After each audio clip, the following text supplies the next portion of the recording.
Dios. Entonces, cuando nos sentamos tentados, amados, a hacer lo malo, cuando nos sintamos tentados a abandonar el propósito de Dios en nuestras vidas, entonces busquemos refugio en Dios y digamos al Señor: Padre, aumenta mis fuerzas, Padre, ayúdame, Señor, socórreme, porque solo no puedo.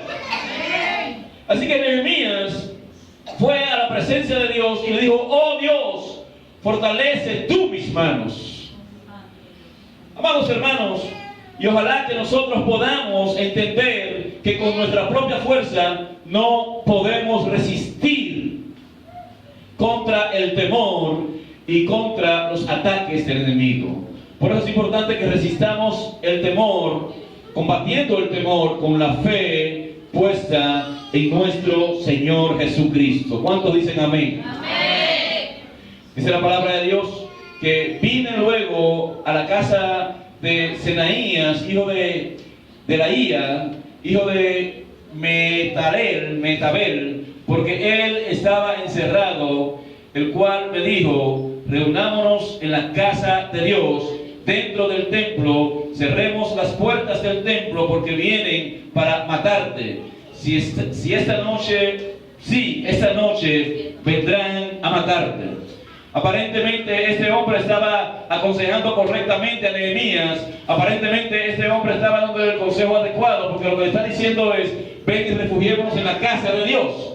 Sin embargo, no era tiempo de refugiarse en la casa de Dios, sino que era tiempo de edificar la obra del muro. Y lo que este hombre está proponiendo aparentemente es un consejo sano, aparentemente es para proteger su vida. Sin embargo, lo que le está diciendo es: déjate invadir del miedo, abandona la obra de Dios en las calles y ven a refugiarte en la casa de Dios para que salves tu vida.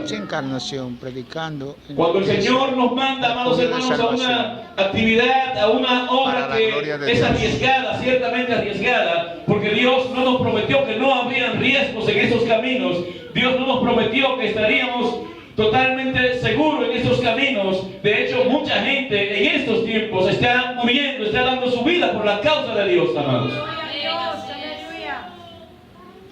Y el consejo parece bueno: ven, refugiémonos en la casa de Dios para que salves tu vida. El problema es que el obedecer a esa voz que le estaba diciendo que se refugien, que se escondan de los enemigos para salvar la vida, en otras palabras, le estaba diciendo: abandona la obra de la construcción del muro que Dios te ha encomendado.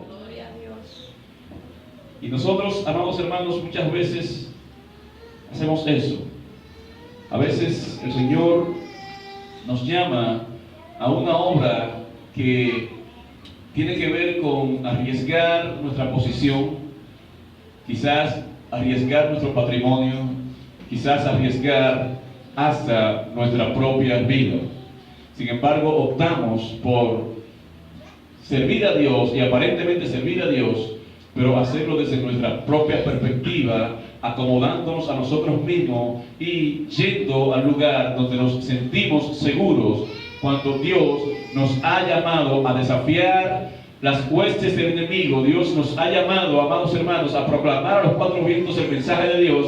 Y en ese camino lo más importante no es tu seguridad física. Lo más importante es que tú obedezcas a Dios y cumplas el propósito de Dios y cumplas el llamado al cual Dios te ha enviado, amados hermanos. Así que cuando este hombre le dice a Nehemías: ven, reunámonos en la casa de Dios, dentro del templo, y cerremos las puertas del templo, porque vienen para matarte.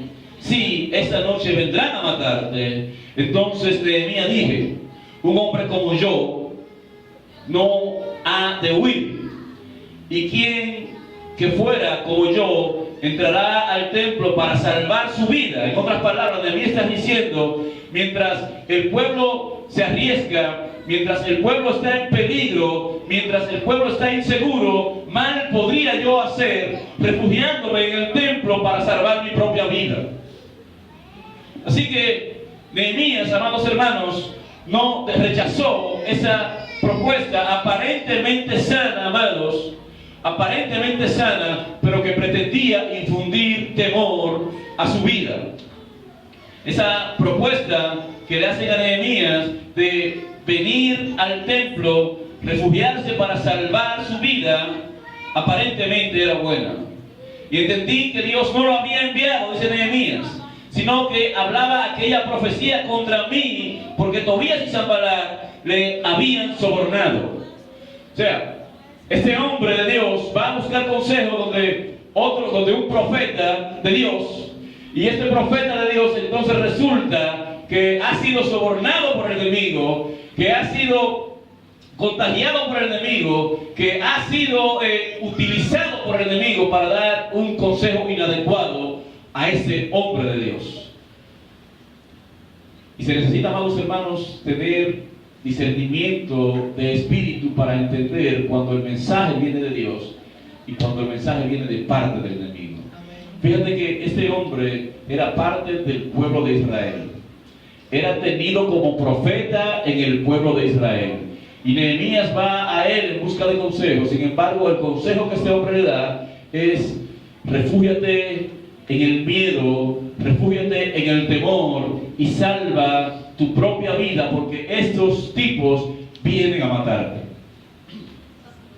Y reitero que es interesante, amados hermanos, porque Dios le dio discernimiento a Nehemías para él poder entender que las palabras que parecían buenas, el consejo que parecía sano, las palabras persuasivas de este falso profeta, lo que buscaban era infundir en él el temor para que el enemigo gane ventaja, para que él se refugie en el templo y descuide entonces el llamado que Dios le había hecho. En una ocasión Pablo iba hacia Jerusalén y por doquier, donde quiera, en todas las ciudades que Pablo hacía escala, aparecían profetas que le decían: no vayas a Jerusalén porque vas a sufrir persecución en Jerusalén.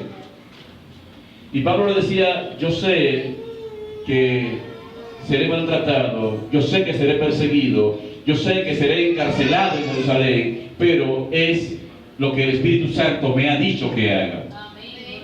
Y ni siquiera eran falsos profetas, estos hombres profetizaban de parte de Dios.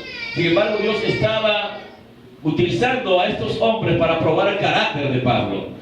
De hecho, este personaje, este profeta que está profetizando falsamente contra Nehemías, es un instrumento del enemigo. Sin embargo, Dios permite que él profetice contra Nehemías para forjar, para acrisolar el carácter de Nehemías. Nehemías era un líder de una influencia decisiva en el pueblo, por tanto tenía la necesidad de tener un carácter firme, amados hermanos.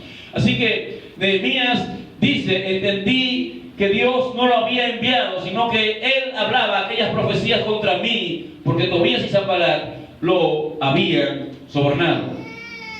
El 14 dice: acuérdate, Dios mío, de Tobías y de Sanballat, conforme a esas cosas que hicieron. También acuérdate de Noadías, profetisa, y de los otros profetas que procuraban infundirme miedo. Amados hermanos, el miedo es una de las armas más poderosas del enemigo contra los hijos de Dios y contra el pueblo de Dios.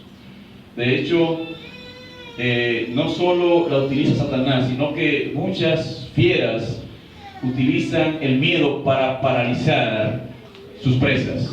Por ejemplo, el león no es un gran corredor, pero cuando el león está cerca de la presa, lanza un rugido que cuando la presa lo escucha, se espanta, se llena de temor y se paraliza y no puede correr. Entonces, el león la toma y la devora. El enemigo usa esa estrategia, amados hermanos, con el pueblo de Dios. Muchas veces el enemigo quiere infundirte temor. Y yo quiero decirte en esta tarde que si Satanás ha utilizado a alguien para decirte que tú vas a enfermar, dile que no, que en el nombre de Jesús tú declaras sanidad sobre tu vida. Gloria a Dios, aleluya. Si el enemigo ha utilizado a alguien para decirte que tú vas a morir en estos días, dile: mentira tuyo, Satanás, porque yo voy a morir cuando Dios diga y no cuando tú digas. Que el enemigo ha utilizado a alguien para profetizar la ruina contra ti, dile: mentira tuyo, Satanás, porque en el nombre de Jesús yo sigo hacia adelante. Gloria a Dios, aleluya.